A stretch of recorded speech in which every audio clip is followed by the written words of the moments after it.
it is the most exciting team. And then this is coming from a Chennai Super Kings fan, Yeah. Mumbai Indians, Yeah. right? So Hmm. Mumbai Indians, as we all know, they have been playing Rohit Sharma, Ryan Rickelton, Tilak Varma, Suryakumar Yadav, Hardik Pandya. God, were they a bowling team last year? They were Yeah. so elite with the ball last year. Right, so they were there, I think, close to average when it comes to with the bat. But all the fun lies in when we start talking about the ball, right? Yeah. They were slightly better than average in terms of the rate at which they scored in the power play, and they didn't lose wickets, so which is good for them. They lost wickets four. They took four more balls to lose a wicket than average. Hmm. The middle overs was also like quite funky for them. They were slightly even slower than average. And who remembers like Hardik Pandya defending a full over of spin in one of those games. I don't remember against whom. I And think it was on Gujarat Titans. yeah, could be against Sai Kishore Sai probably, Kishore. Yeah, I remember it. It was against Sai Kishore. Yeah. right? But once again, they lose wickets. They take one extra ball to lose a wicket. In the middle overs, a wicket falls every 22 balls. In the middle overs, they take 23 balls. And Hmm. then if you look at the depth, that is where they are kind of decent again, right? Like it's not as if they're ridiculously good. They go at over 11 runs and over, whereas the average is like 10.95.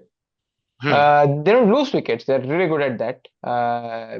There's like one team, Punjab Kings, who are coming up, who are really good at not losing wickets in the death at all. They're Hmm. kind of the second best team after Punjab wickets. They don't lose wickets, but it's not as if they are scoring at a really good rate either. So despite the superstar heavy team batting lineup that we see, I think they were like positive team with the bat, but they were not ridiculously good, you would say. Would you? Yeah. So it is again quite opposite to what we expect from Mumbai. We expect Mumbai to be a really strong batting team. But yeah, they were like too good of a bowling team and a good enough batting team because we had too many better batting teams than them. But still, they had quite a formidable batting unit. They didn't perform the well, in my opinion.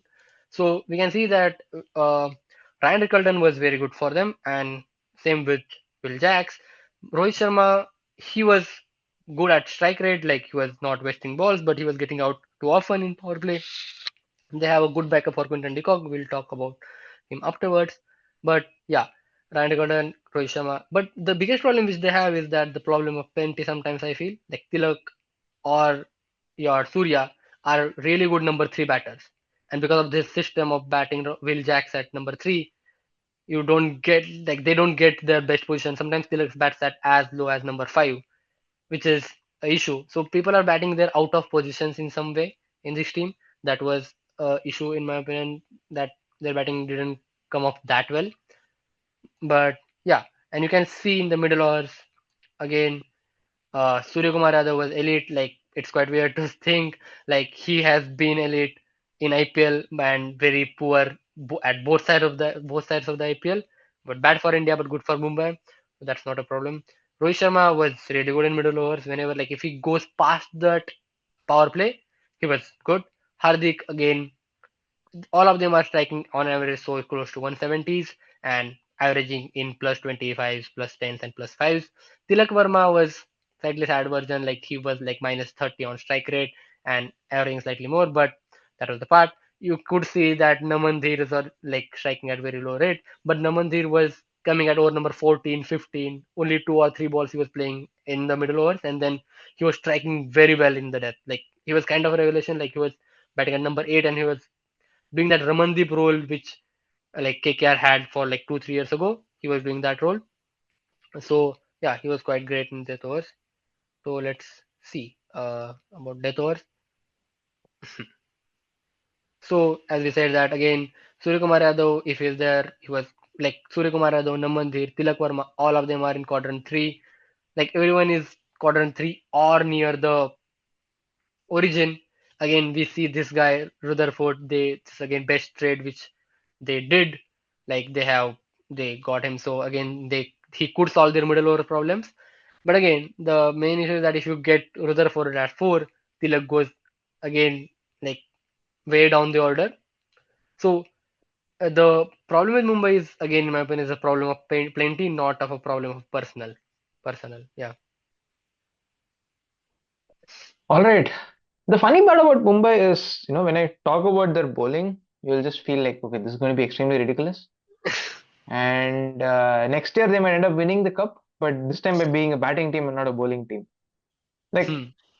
it just feels like, different parts of the team fires in different years, and then there is going to be like the 2020 and 2022 where nothing fires and they finish at the bottom of the table. Yeah. They're like so unpredictable, and still they win like 5 titles. I don't know where it comes from. In terms of the ball, RCB out of nowhere outbowled them, but they're the second best team in the IPL. They go at like 9.1 runs and over, and they're good at taking wickets too. An average wicket falls every 24 balls in the IPL in the power play, and Mumbai take every 22. And now for the exciting part. In the middle overs, the average is 9.0, and on one end is Lucknow who go at 9.2 runs and over. Mumbai go at 8.1. And you might be like, okay, sure, it might be an economical team. Maybe people played out Bumrah, people played out Santner. They took a wicket every 19.2 balls. That's 3 balls quicker than the average, and 4 balls quicker than the worst team that it's going to take wickets. Yeah. And they were almost the best team in the death as well. Like Kolkata out of nowhere, they were like going at less than 10. Mumbai Indians went at 10.1 runs and over. And it doesn't stop there. They take a wicket every 8 balls, which is like just above and over. So if you take a wicket every 8 balls, that's almost 4 wickets in the death, and they're just going at 10 runs and over. I think that is like it just feels like there's no respite, right? Like you have Trent Boult, Chahar, and Bumrah going up top without any break up there, and then you have Bumrah and Boult coming back towards the end. You just lose so many wickets all the way through. It just feels like, how do you bat against the team? They're just going to crush you with the ball. Yeah. And like, and I'll tell you that their bowling attack is going to get better this season. So yeah, if that's the part you're worrying about, because as you said that Bumrah and Bolt comes in the like death and at the power play, but they have this new guy called Allah Ghazanfar, and yeah, he could set this IPL on fire. So again, the middle overs could get more exciting. So we can really see that all these three guys lie in the third quadrant, which is the most important quadrant for a bowler. And like these three guys will bowl like 6 overs in the power play, like 2-2-2, some kind of combination. Like they were killing it. They were economical than everyone. They were taking more wickets. You can see Bolt, right? He was like -6 on relative strike rate. He was taking wicket 1 over earlier than everyone. So what is it like? So that was the point. Um, so yeah, power plays were good.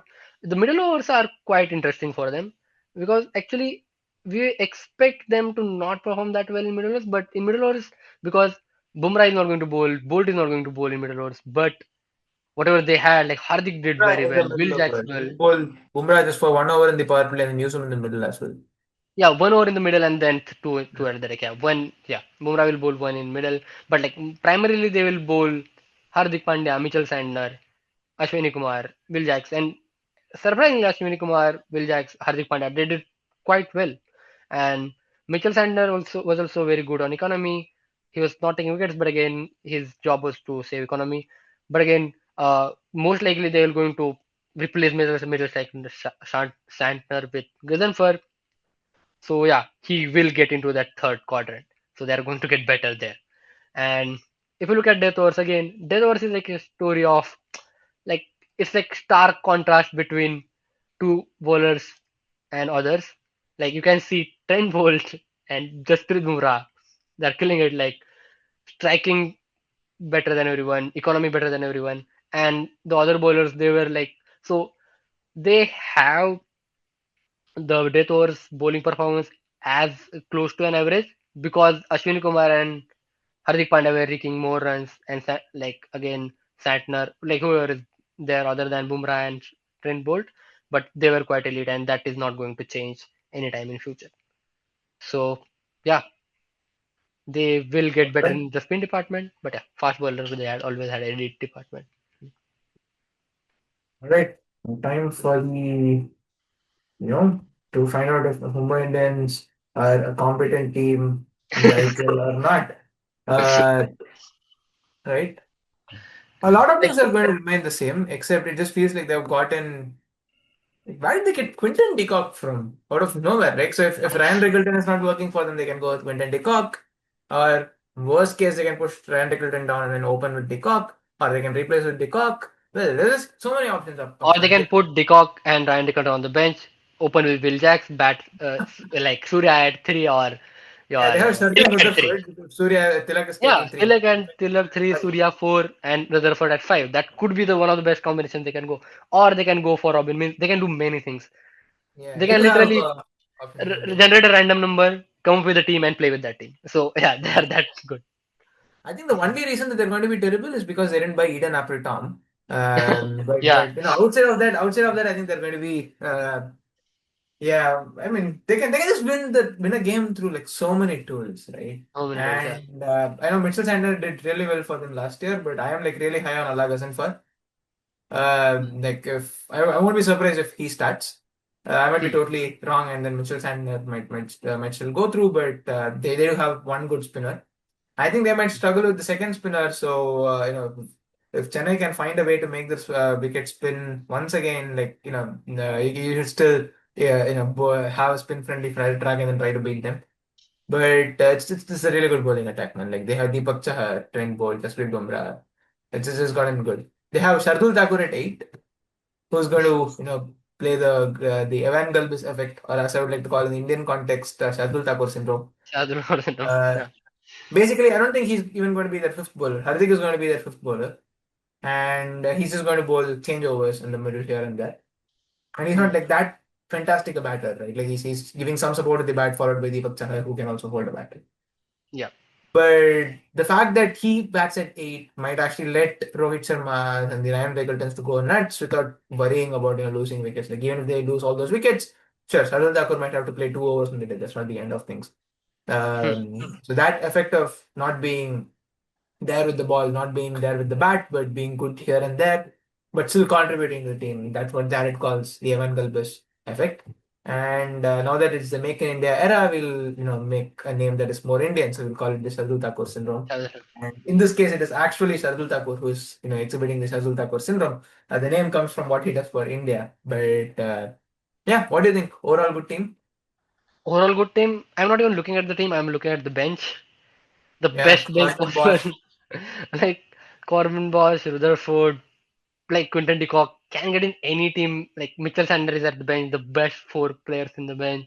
Robin Yeah. Mins, Raj Angad But Bawa. somehow the Indian bench does feel light, right? That's kind of Like, been their hmm. signature. Like, the Indian bench has always been kind of light, but foreigners they just keep find a way to get the See, best out we of don't them. know. Out of those unknown five, six names, there will be a next Hardik Pandya or next Bumrah.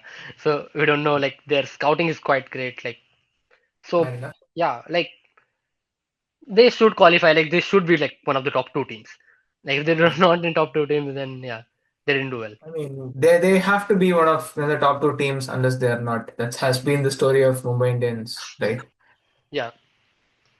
So Okay,